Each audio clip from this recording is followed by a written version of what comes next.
I think we were 3 years into our marriage, maybe four. And yeah, it's 3 or 4.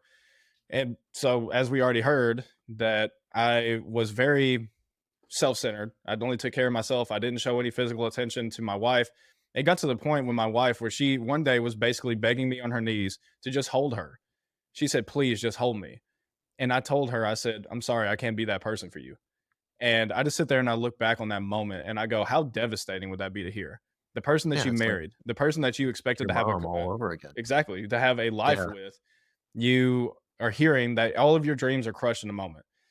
And ultimately, what that led to was her having an affair. And so Yeah. when she had this affair, and it did not, it was not this smooth transition where I just found out all in one time. It was, there was bits and pieces that I was finding. It was like a breadcrumb, like a breadcrumb trail. And I was finding all of these different aspects of it.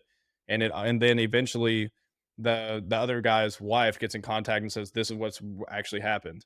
And it devastated me. It was the worst thing that ever happened to me. But what was interesting was I again had another innate understanding that it was not her fault. It was mine. And anyone who I've told this story to who does not actually know how to self-reflect on their decisions say, "No, that's not your fault. That was her fault."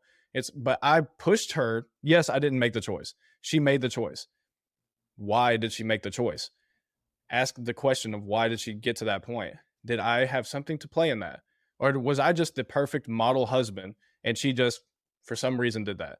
I always think that if the other person is doing actions that don't line up with who they were when you first met them, there's a reason. And that to a certain degree, it stems from you. Yes, there was something in her as well. But I noticed every single action I had taken was something that my parents would have done, even as you said, and it pushed her away. She wanted to love me. She wanted to give me all of her, and I wanted none of her. I wanted her to just be submissive. And that pushed her to meeting an emotional and a physical need somewhere else. Yeah. So that moment of sheer and utter pain, where I'm sitting there and we had this picture and it said our anniversary date, and I'm throwing it across the room and it shatters everywhere. I'm all these things, and I just remember all the anger and the hurt. And I remember getting in the truck that was way too expensive, and I had my son loaded up, and I was about to leave. I told her, I said, "I'm done." And I get in the truck, and right as I'm about to leave, she's standing in front of the truck and she's crying, and I'm upset, but she won't move. And I just had, in a moment, I just looked at her and I realized I needed her. And I realized that every decision that I had made in our marriage pushed her there. When I got out of the truck, she asked me, she said, "Steven, I just need 2 years." Because statistically, if you stay together for 2 years after that break point, that is when the marriage gets whole again. And I told her, I gave her an ultimatum. I said, "I will stay, but if anything else happens, I'm gone. No questions asked." And I said, "Do you accept those terms and conditions?" I don't know. I guess I turned into Apple whenever they do an update, but they, she said yes, and we're still here, and we have a beautiful marriage now because, and the thing is the man of the house is supposed to lead. You're supposed to lead and show her how to be loved. You're supposed to show her what is different than you, what's different in you than her father. Why could she not find that love somewhere else? And I had to become someone else in a certain sense. I had to become a better version of myself. I had to become a version of myself that I'd never seen. I had never had love. I didn't know how to love. I had never been physically loved on, so I did not know how to physically love.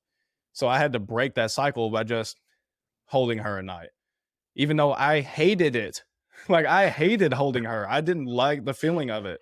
Yeah. It made me too hot. I wanted to just sleep.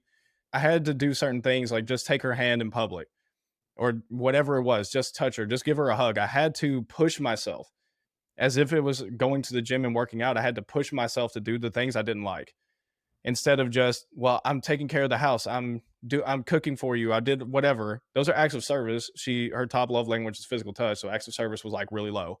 It didn't matter. Or But that pushing my boundaries of what I was comfortable in to meet her physical needs, that is where we started joining back together. And now we have a great relationship because I started looking back over my life, even as I'm doing now on this podcast. and saying, okay, what decisions did I make that have equivalated to the person I'm at right now? And is that the person I want to be in the future? Is that the person I want to be in 10 years? Is that the person I want my son modeling? Is that the person that my wife stays with? If the answer is no, then what do I need to let go of now? And Yeah. and you got to do that introspective work almost on a daily basis.